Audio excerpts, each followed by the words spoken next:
My fiancée secretly emptied our savings for her dream wedding, while my daughter was battling depression after losing her mother. Hey, everyone, this isn't easy for me to share, but after everything that's happened, I feel like I need to get this off my chest. Maybe my story will help someone else avoid the nightmare I've been living through these past 6 months.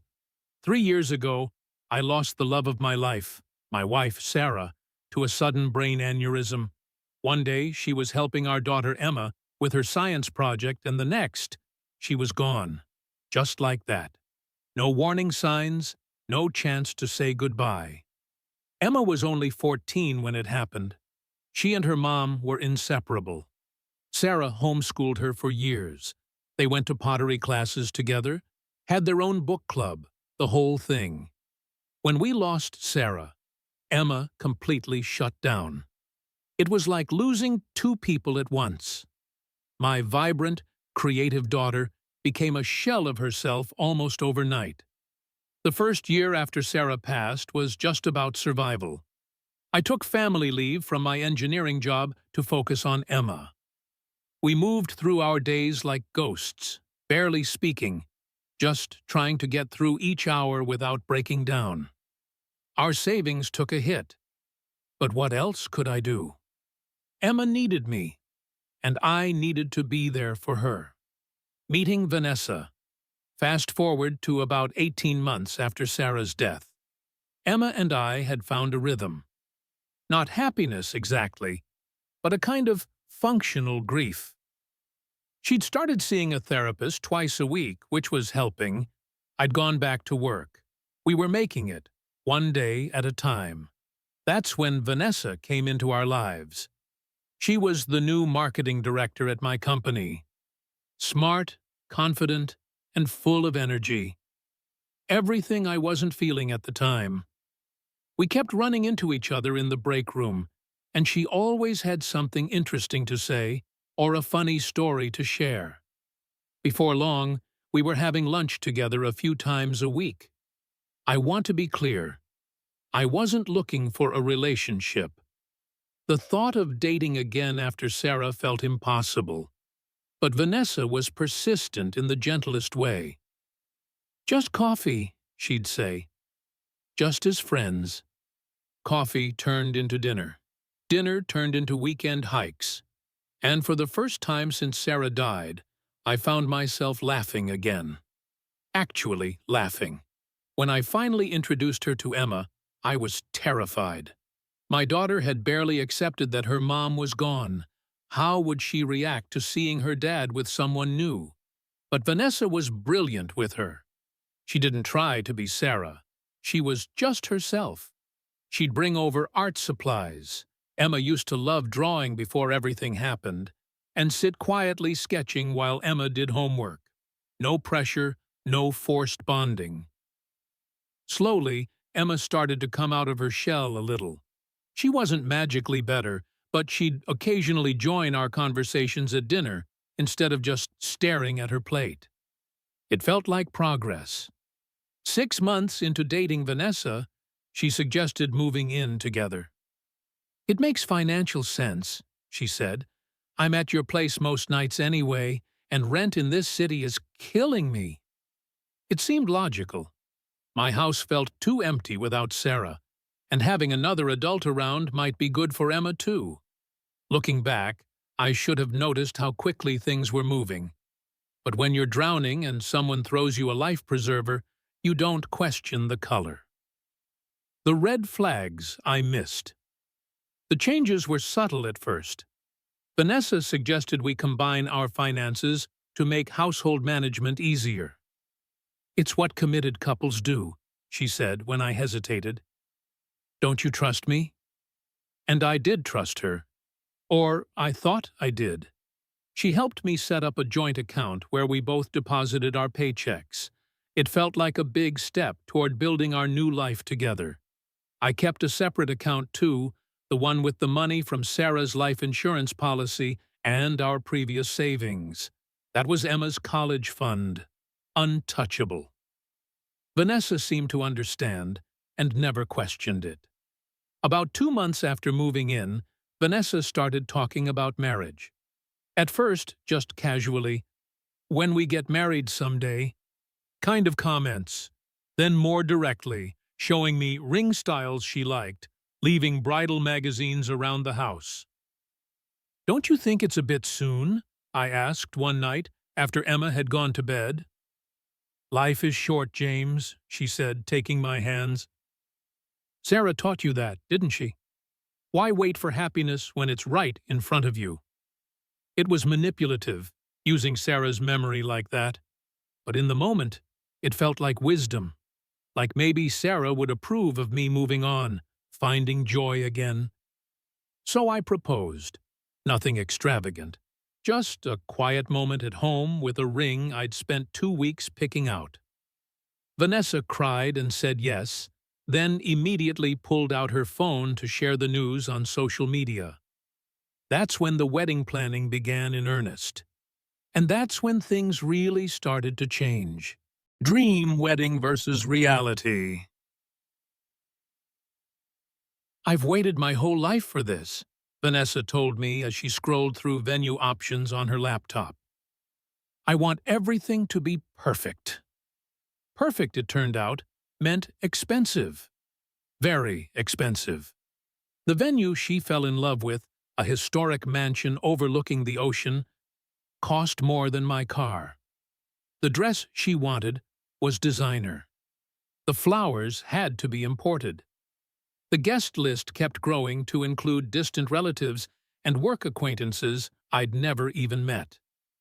"Vanessa," I said carefully one night, as she showed me sample menus from a caterer whose prices made my eyes water, "I think we need to discuss the budget." "Oh, don't worry about it," she said, waving her hand dismissively. "It's all under control." I assumed she meant she was keeping costs reasonable. I was wrong. Meanwhile, Emma was struggling again. Her therapist called me with concerns. Emma had mentioned feeling like she was being replaced, like her mother's memory was being erased. I tried to reassure her that wasn't the case, but between work and Vanessa's wedding planning, I wasn't as present as I should have been. "Dad, do we have to invite Vanessa's entire extended family?" Emma asked one evening. "There won't be space for any of Mom's family if we do." It was a reasonable question, but when I mentioned it to Vanessa, she exploded. "This is my wedding day. I'm sorry about your past, but this is about our future. Emma needs to understand that life goes on." It was the first time I'd seen this side of her. The shouting, the tears, the slamming doors. She apologized later, blamed it on wedding stress. I accepted her apology, but something felt off. That night, I couldn't sleep. I kept thinking about the way she'd said, "your past," like Sarah was just some chapter that had ended, not the mother of my child, not the woman I'd planned to grow old with. The financial betrayal. Around this time, I noticed our joint account seemed to be draining faster than it should. Bills were coming due, and there wasn't enough to cover them. When I mentioned this to Vanessa, she assured me she'd transfer money from her personal account to cover everything. "I've been doing a lot of shopping for the wedding," she explained. "It all adds up, but don't worry. It's an investment in our happiness." A week later, I got a call from our bank about an overdraft on our joint account. When I logged in to check, I discovered thousands of dollars in wedding-related expenses. Deposits to vendors I'd never even heard of. "It's handled," Vanessa insisted when I confronted her.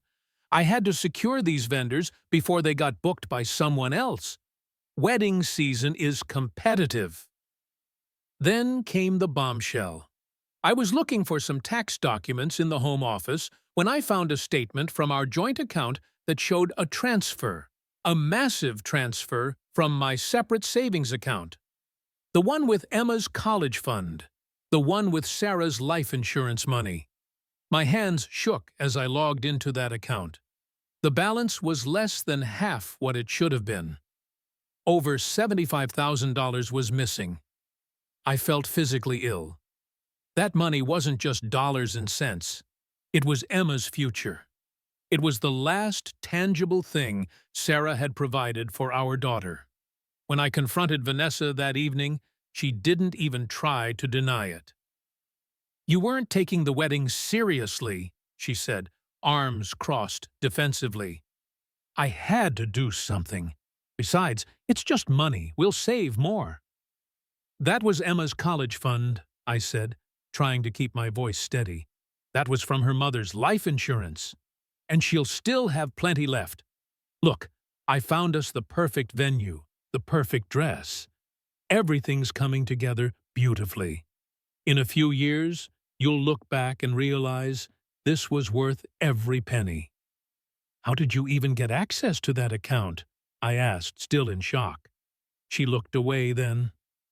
"I saw you enter the password once. You really should be more careful." In that moment, the woman I thought I knew vanished. All I could see was a stranger who had violated my trust in the worst possible way. Emma overheard everything. I didn't realize Emma was home during this confrontation. She'd come back early from a study session at a friend's house and heard everything from the hallway. I only discovered this when I heard sobbing from her room later that night. When I opened the door, she was sitting on the floor, surrounded by photos of her mother, crying harder than I'd seen since the funeral. "She stole Mom's money!" Emma choked out between sobs. "Mom left that for me, and she just took it for some stupid party." I sat down beside her, at a complete loss for words. How could I explain this? How could I make it right? "I hate her," Emma continued, anger now mixing with her grief. "And I hate you for bringing her here. Mom's only been gone 3 years, Dad. 3 years." Each word felt like a knife. Because she was right. I had moved too fast. I had trusted too easily. I had failed to protect the one thing I had left of Sarah, our daughter and her future. "She's going to leave, right?" Emma asked, wiping her tears. "You're not going to marry her after this?" I nodded slowly. "She's going to leave. I promise." The aftermath. That night, after Emma finally fell asleep, I confronted Vanessa again. I told her the wedding was off. I told her to pack her things and leave my home by morning. "You're overreacting," she insisted. "It's just money. We're building a life together." "No," I said firmly. "We're done. What you did wasn't just about money. You betrayed my trust. You stole from my daughter. You disrespected Sarah's memory and the provision she made for Emma." Vanessa's demeanor changed completely. The tears and pleading stopped, replaced by cold anger. "She's dead, James. Dead. She doesn't care about money anymore. But I'm here, alive, trying to give you a future, and all you can think about is your precious past." "Get out," I said, my voice shaking. "Now." She left that night, taking only a suitcase of clothes and threatening legal action since we were technically engaged. I changed the locks the next morning. The following weeks were a blur of damage control. I contacted all the wedding vendors to cancel everything, losing deposits left and right. I closed our joint account and created new accounts at a different bank. I consulted a lawyer about recovering the stolen funds, though they weren't optimistic given that I had unwittingly given Vanessa access. But the financial loss, as painful as it was, paled in comparison to the damage done to Emma. Her depression, which had been slowly improving, came roaring back. She refused to go to school, barely ate, and started having nightmares again. Her therapist suggested increasing their sessions to 3 times a week. It meant adjusting my work schedule and stretching our already strained finances even thinner. But Emma's well-being had to come first. "I should have protected you better," I told her one night as I sat on the edge of her bed. "I'm so sorry, Em." She looked at me with eyes far too old for her 17 years. "You got hurt too, Dad." That simple acknowledgement, that recognition that we were both victims, was the first step toward healing our relationship. Rebuilding trust. It's been 6 months since Vanessa left. 6 months of therapy, of cautious conversations, of rebuilding trust between Emma and me. 6 months of working overtime to start replenishing Emma's college fund, though I know I'll never fully replace what was lost. I've learned some hard lessons along the way. 1. Grief makes you vulnerable in ways you don't even recognize until it's too late. 2. People who rush you into major life decisions often have ulterior motives. 3. When someone shows excessive interest in your finances, pay attention. 4. Trust your child's instincts about the people you date. Emma never fully warmed to Vanessa, and now I understand why. Most importantly, I've learned that moving forward doesn't mean erasing the past.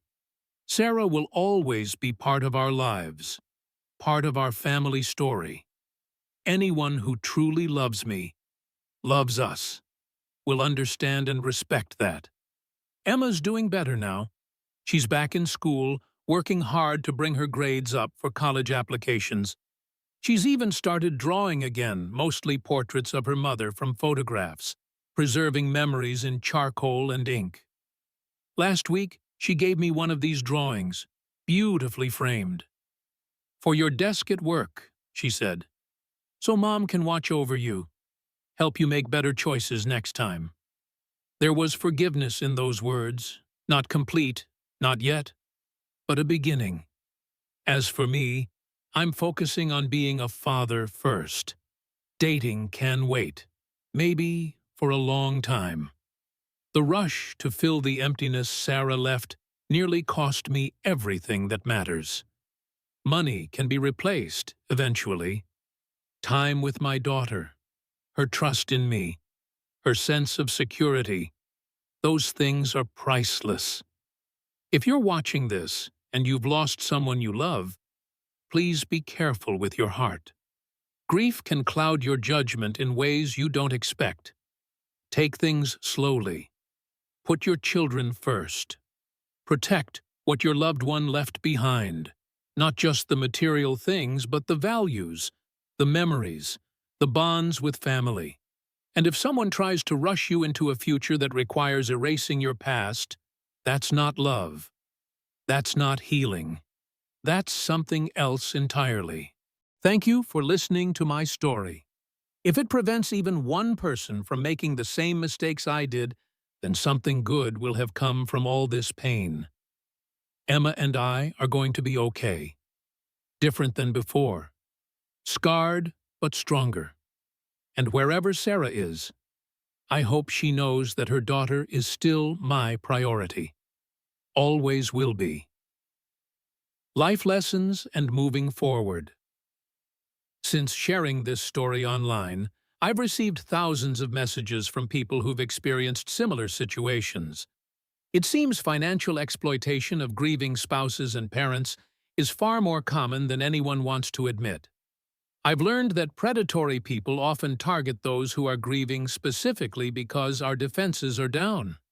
We're so desperate for the pain to stop that we might overlook warning signs, rush into relationships, or trust too quickly. For those of you who've sent messages asking how to protect yourselves or loved ones after a loss, here's what I wish I had known. 1. Time is your ally, not your enemy. Despite what our grief-stricken hearts tell us, there's no rush to move on or rebuild. Give yourself years, not months, to adjust to your new reality before making major life changes. 2. Keep finances separate until you have absolute confidence in a new partner's character. And that confidence should come from observed behavior over a long period, not from promises or displays of affection. 3. Create legal protections for your children's inheritance. I should have placed Sarah's life insurance money in a trust for Emma rather than keeping it in an account I could access. 4. Listen to your children. They may pick up on things you're too emotionally distracted to notice. 5. Don't isolate in grief. Maintain connections with family and trusted friends who knew you before your loss. They can provide perspective when you're considering major life changes. Emma suggested I add this last point. Tell people that grief doesn't have an expiration date. Just because it's been a year or 3 years or whatever doesn't mean you should be over it or ready to replace what you lost. Wise words from a young woman who's been through too much, too soon. As for Vanessa, I did eventually recover about $30,000 of the money she took, though the legal fees ate up a significant portion. She's apparently engaged again already, to someone she met at a grief support group. I've considered warning him, but my therapist suggested focusing on my own healing instead. Emma and I have developed a new tradition. On the anniversary of Sarah's passing, instead of just visiting her grave, we each write her a letter telling her about our year, the challenges, the victories, the everyday moments she's missed. It helps us feel connected to her in a way that feels healthy and honest. 2 months ago, Emma got her first college acceptance letter, a full scholarship to her dream school. When the news came, we both cried, knowing that Sarah would have been the first person we called. "Mom made this happen," Emma said, clutching the letter. "She always said I could do anything." And in that moment, it felt like Sarah was still with us, still helping us navigate this life without her physical presence. Last week, Emma asked if I'd ever considered dating again. It was the first time she'd brought up the subject since the Vanessa disaster. "Maybe someday," I told her honestly, "but not until you're settled in college, and never again with someone who doesn't understand that your mother will always be part of our family story." She nodded, satisfied with that answer. The truth is, I don't know if I'll ever trust someone enough to try again. But I do know that Emma and I are stronger now, both individually and as a father-daughter team. We've weathered a storm that could have torn us apart, and instead, it's brought us closer. If Sarah could see us now, I think she'd be proud of how we've protected what matters most, each other, and the love she left behind. Thank you for taking the time to hear our story. If you're going through something similar, please know you're not alone. And if you're just beginning your grief journey, be gentle with yourself, be patient. The path is long and often dark, but there is light ahead if you move forward carefully, honoring what you've lost even as you build something new. Emma and I are proof of that.